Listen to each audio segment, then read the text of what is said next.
di sini ada 2 host, ada Salwa dan Nadira. Nah, juga kita kedatangan 2 narasumber yang keren-keren banget pokoknya. Keren banget. Tapi mana ya Nabila? Iya ya, mana ya mereka? Coba kita telepon dulu kali ya. Halo, di mana? Acara udah mau mulai nih. Gue kesana ya. Oh, oke. Tunggu ya. 2,000 years later. Nah, ini dia narasumbernya. Kalian penasaran gak? Ayo 2 narasumber, perkenalkan diri kalian ke para ngobras-ngobras semua. Halo Besti, perkenalkan nama saya Wildan. Halo, nama saya Rehan. Kalian berdua apa kabar nih? Alhamdulillah kami baik, sehat, alhamdulillah. Apalagi di masa pandemi kayak gini ya, harus tetap sehat. Betul. Nah, kesibukan kalian berdua ini apa? Kalau saya sendiri sih, saya masih mahasiswa dan masih mengerjakan tugas kuliah juga yang lagi banyak banget sih. Pusing banget. Dan apalagi ditambah saya ada part time juga. Wah. Sama saya juga mahasiswa sambil latihan aja sih. Latihan apa ya? Latihan kayak silat, taekwondo buat nyari beasiswa biasa. Wow, keren Kan banget. lumayan ya banget buat ya. bantu orang tua biayanya. Benar. Bagus. Ringankan lah. Nah, gak usah berlama-lama lagi nih ya Nabila. Benar. Langsung aja ke temanya. Oke, kita masuk ke temanya ya teman-teman. Kita sebagai generasi Z adalah generasi yang tidak pernah lepas dari yang namanya sosial media.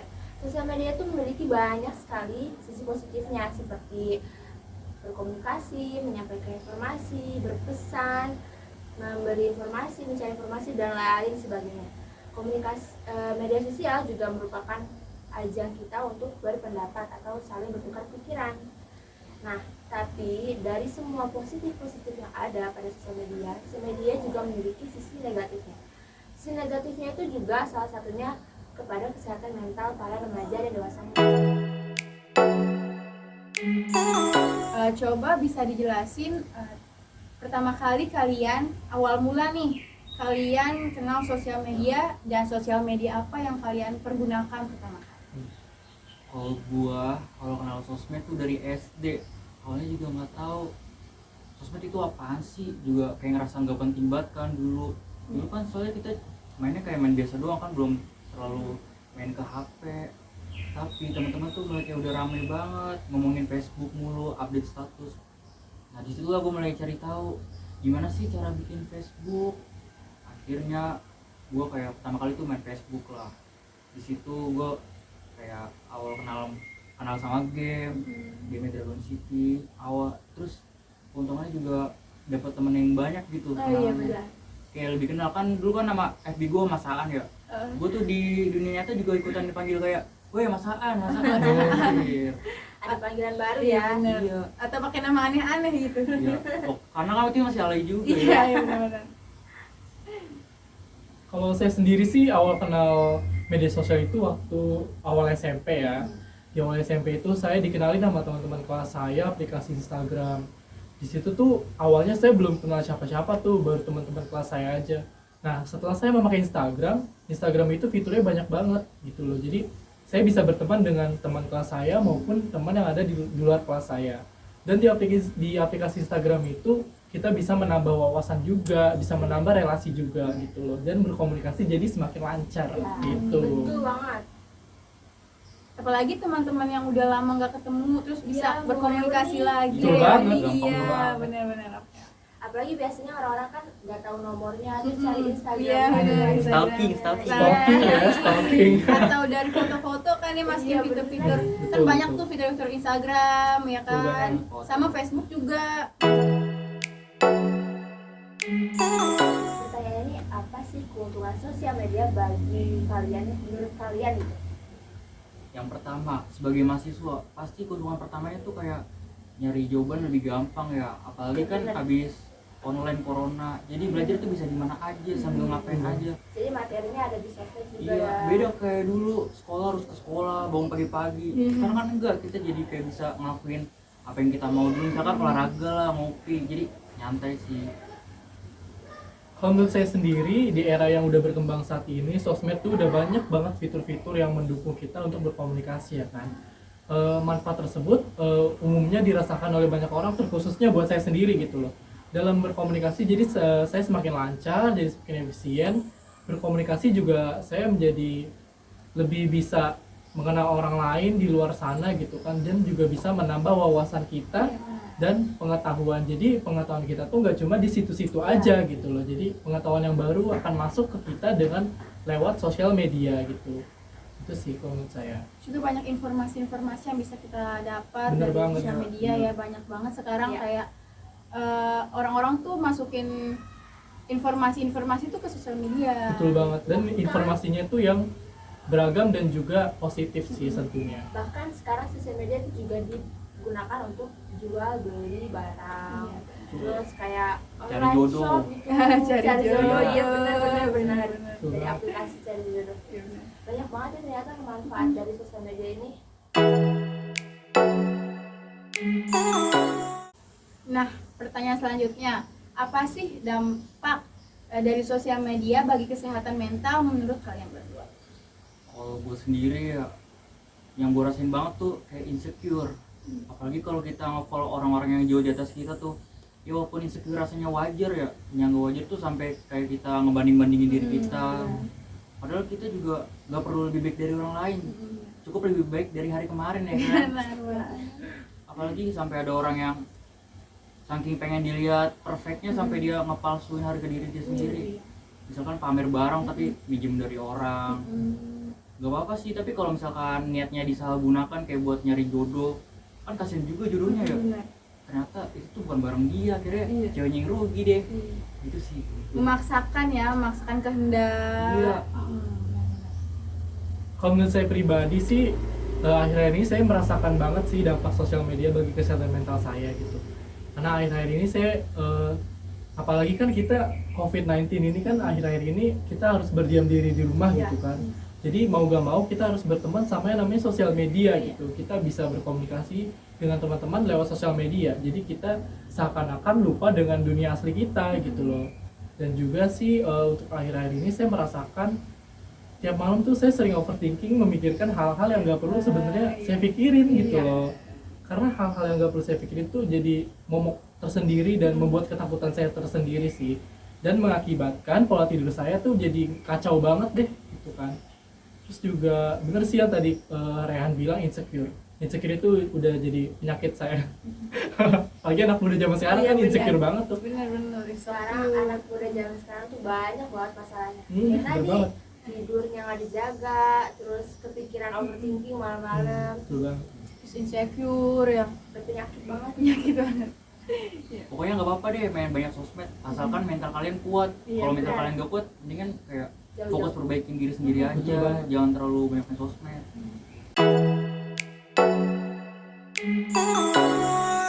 Oke, pertanyaan selanjutnya ya.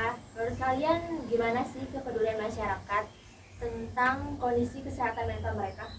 Kalau gue sendiri sebagai generasi Z ya, kayaknya generasi kita lebih aware gak sih sama mental health. Iya. Terbukti dari banyak postingan tentang mental health lah, apalagi anak Jaksel tuh pusatnya mental health. Jadi yang paling aware. Sebenarnya mental health itu juga penting, tapi banyak yang diabaikan. Karena Iya, kan benar. sakitnya tuh kayak sakit gak kelihatan ya. Benar. Ada orang yang udah sakit mental health pengen berobat, tapi itu kayak kebatas biaya, karena kan biayanya nggak murah juga ya. Akhirnya lebih milih pendem sendiri. Nah itulah yang berakibat fatal, kayak lebih dia bisa ngelakuin hal yang di luar nalar gitu, kayak self harm, stres, antisosial, pokoknya banyak lagi deh. Apalagi kalau misalkan kita curhat ke generasi yang sebelumnya, pasti disuruhnya kayak kamu mah itu kayak ukuran ibadah doang. Iya. Itu yang bikin generasi gua kayak ngerasa kayaknya lebih baik diem aja deh.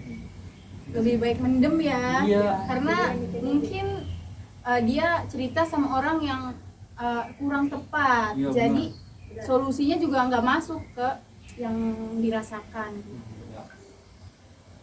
Bener banget yang tadi diomongin Rehan, ada dua tipikal orang di masyarakat Indonesia ini yang menanggapi tentang kesehatan mental mereka. Ada juga yang acuh dan juga tidak acuh.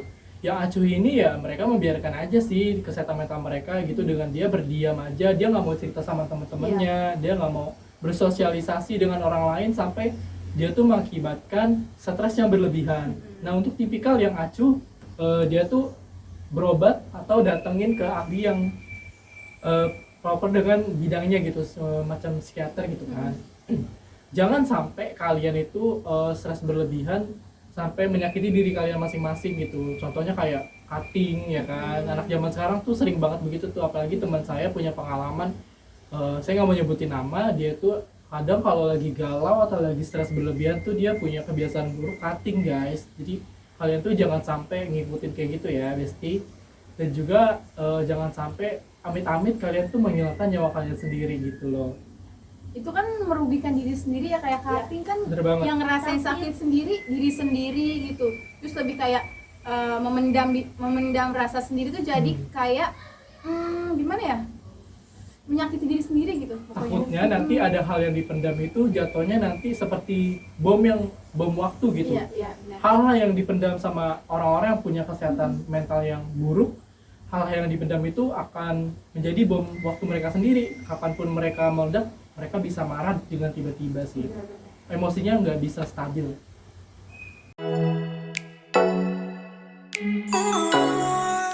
Nah, gimana sih cara kalian nih, misalnya orang-orang terdekat kalian ini memiliki kesehatan mental yang terganggu. Nah, cara kalian menanggapinya itu gimana?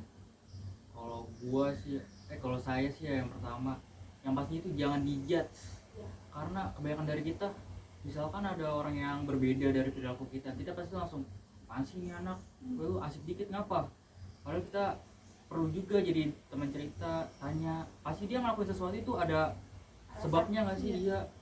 Misalkan lu tanya di rumah ada masalah apa, lagi ada masalah apa gitu, terus dia juga dia cerita. kadang-kadang dari SW-nya tuh udah kelihatan, misalkan sedih-sedih kita langsung kayak gosipin ke teman-teman, itu tuh nggak baik. Nggak boleh. Misalkan kalau nggak bisa ngebantu ya jangan nyusahin lagi.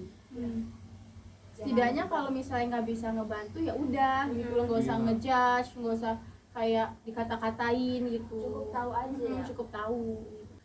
Kalau menurut saya sendiri sih, yang paling penting kita nggak boleh menjauhi mereka sih, karena mereka tuh butuh rangkulan kita gitu kan. Kita sebaiknya tuh harus mendengarkan mereka, kita harus menjadi teman curhat yang baik gitu kan. Apalagi kalau misal mereka tuh susah untuk menjangkau fasilitas kesehatan yang ada seperti psikiater gitu kan. Kalau misal mereka dari keluarga yang kurang mampu atau gimana gitu kan, sebaiknya kita sebagai teman yang baik harusnya kita mendengarkan, jangan sampai kita seperti yang tadi Rehan bilang menjudge gitu. Karena ada pepatah bilang don't judge a book by its cover gitu kan.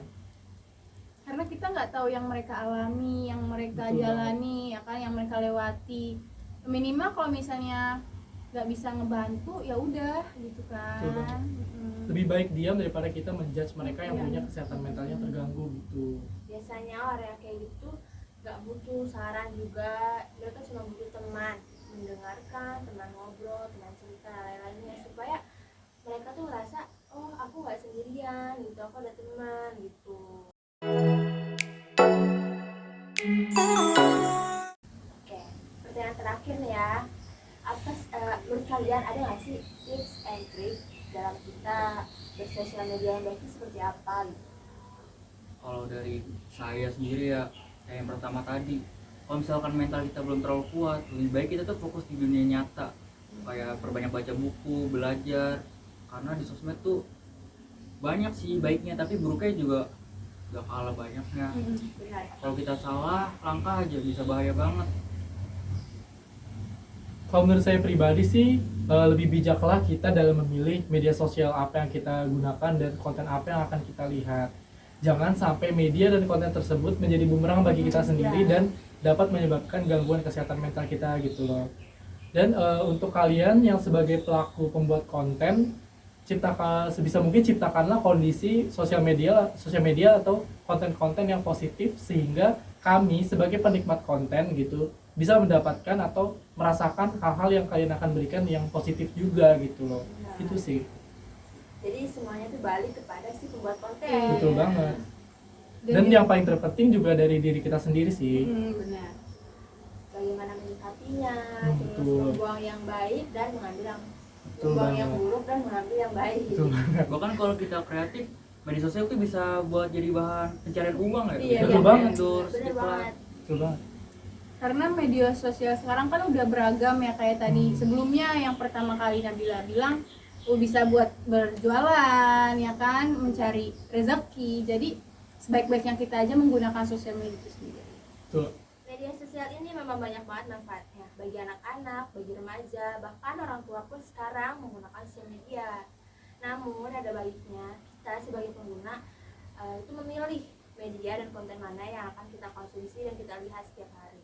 Jangan sampai media itu atau konten itu dapat mempengaruhi kesehatan mental dan kesehatan fisik kita. Karena bukan kesehatan fisik saja yang harus dijaga, tapi kesehatan mental juga tidak bakal ada yang namanya kesehatan tanpa adanya kesehatan mental yang baik. Apalagi zaman sekarang ini banyaknya itu bukan sakit fisik ya, tapi kesehatan mental malah yang terganggu lebih maraknya.